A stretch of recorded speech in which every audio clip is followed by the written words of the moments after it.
আসসালামু মুক্তবাদ সাহিত্য পরিষদ কর্তৃক আয়োজিত আজকের সাহিত্য আড্ডায় সম্মানিত কবি সাহিত্যিকবৃন্দ,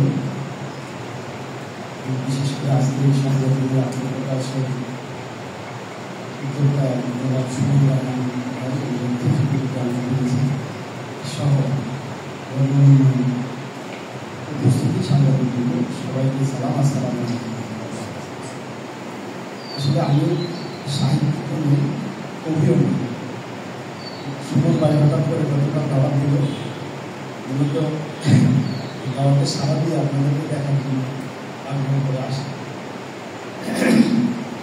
তো আজকে বিকালে আমাদের আরেকটি প্রোগ্রাম আছে, তিতাস উপজেলা সচেতন নাগরিক সভা আমাদের গাজীপুর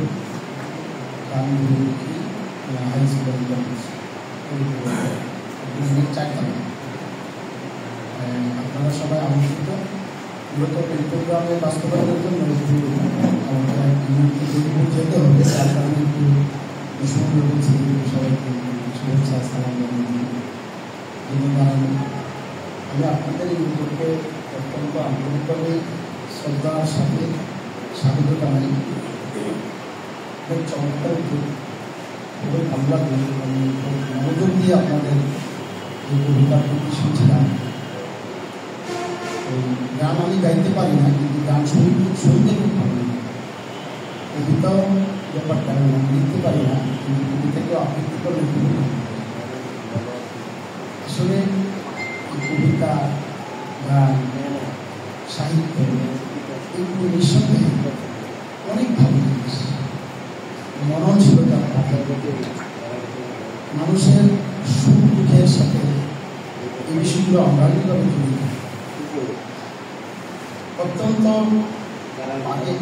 কঠিনময় সময়, অন্ধকার সময় যদি কেউ শান্তি খুঁজে পেতে চায়, আসলে তাকে সাহিত্যের আসলে, কবিতার আসলে আসতেই। এই বাণীগুলো ছাড়া কোনো মানুষ সুখে শান্তিতে থাকতে পারে না। অর্থ সম্পদ, বিত্ত বৈভব কোনো কিছুই মানুষের শান্তি দিতে পারে না। 10 তলায় মানুষ শান্তি পায়, 20 তলায় শান্তি পায়। এই শান্তি করার পিছনেই রয়েছে তার নিজের অনুভূতি, তার বোধশক্তি, তার উপলব্ধি।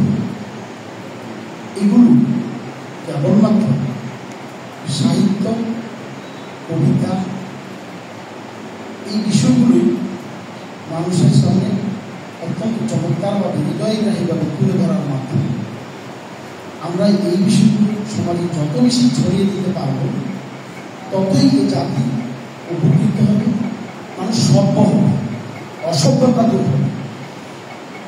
আমি আর বেশি বলতে চাইলে, ভালো মানুষ তৈরি করতে হলে খারাপ সমাজকে, অন্ধকার সমাজকে আলোর দিকে নিয়ে আসতে হলে এই কবি সাহিত্যকে অগ্রণী ভূমিকা রাখতে হবে।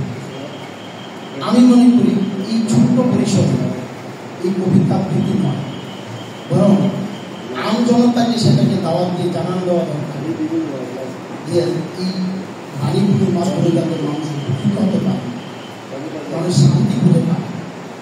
আর বিশেষ করে শিক্ষার্থীদের কাছে যদি আমরা এগুলো তুলে ধরতে পারি, তাহলে তারা অনেক বেশি উপকৃত হবে।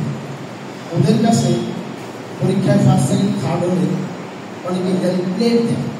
আর ভাই এই প্লেট দিয়ে মগ দিয়ে সে কী করবে? এই প্লেট মগলেন তো কিন্তু 150-200 টাকা যায়। আমি যদি তাকে 100 টাকার একটা বই তুলে দিতে পারি, সে বাসায় গিয়ে পড়বে। এই কিছুদিন আগে আমার দেশের একটা সাহিত্য বের হয়েছে, অনেক বড় করে। তো আমার দেশ পত্রিকা, আমি হঠাৎ আমার কাছে নিয়ে আসার পর আমি খুব আগ্রহ করে বইটা কিনলাম 250 টাকা দিয়ে। বইটা আমি বাসায় আনার সাথে সাথে আমার হাতে আর বই আসে। আমার সন্তানেরা এটা নিয়ে আমার 7 করে দিচ্ছে, এটা ওনাকে এটা 3-4 দিনের ভিতরে পুরো বই প্রায় 920 টাকা শেষ হয়ে গেছে। আমি বলে আমি অবাক হয়েছি। আসলে এই বাচ্চাদের হাতে সাহিত্য তুলে দেওয়া এগুলো দরকার। বিশেষ করে আমি এই কথাটা বলে শেষ করতে চাই যে আমাদের পুরস্কার বিতরণী অনুষ্ঠানগুলোর মধ্যে এই কাচের প্লেট এগুলো না দিয়ে আমরা কীভাবে বইকে ছড়িয়ে দিতে পারি, কবিতার বই, গল্পের বই, সাহিত্যের বই, বিভিন্ন ইতিহাসের বই, যাই হোক না কেন। আর বিশেষ করে জ্ঞানের উৎস হলো আসলে কোরআন। কোরআনকে কেন্দ্র করে যেই বইগুলো লেখা হয়, বইগুলো যদি আমরা সমাজে ছড়িয়ে দিতে পারি, তাহলে সমাজ অনেক বেশি উপকৃত হবে। গতকাল তিতাস ফাউন্ডেশন আপনারা অনেকেই ছিলেন, তারা একটা অর্থসহ কোরআন সকল পার্টিসিপেন্টকে ওখানে ছড়িয়ে দিয়েছে। দেখেন, একটা প্রোগ্রাম 500 লোক উপস্থিত হয়, তাকে একটা খাবারের প্যাকেট দিলে মিনিমাম 200-300 টাকার খাবার থাকে। তো আমি যদি 200 টাকা করে খাবার দিই, তাহলে আমি 1 লক্ষ টাকার খাবার যায় 500 লোকের জন্য। তাহলে আমি 1 লক্ষ টাকার বই দিলে কত লেখক উপকৃত হতো, কত জাতি আলোর সন্ধান পাবে। আর একবেলা ভাত বা একটা খাবার বিকালবেলা না নিলেই কি হয়, কিন্তু বইটা তো তার কাছে থেকে যাবে। তো যাই হোক, আমি আপনার ওখানে অনেক কথা বলে গেছি। সবাইকে অনেক ধন্যবাদ, ভালো লাগলো। আপনাদের জন্য শুভকামনা রইল, সবাই দোয়া করবেন। আর সকলের জন্য আমি আন্তরিকভাবে কামনা করছি আপনারা আমাদের আজকের প্রোগ্রামে উপস্থিত হন। সবাই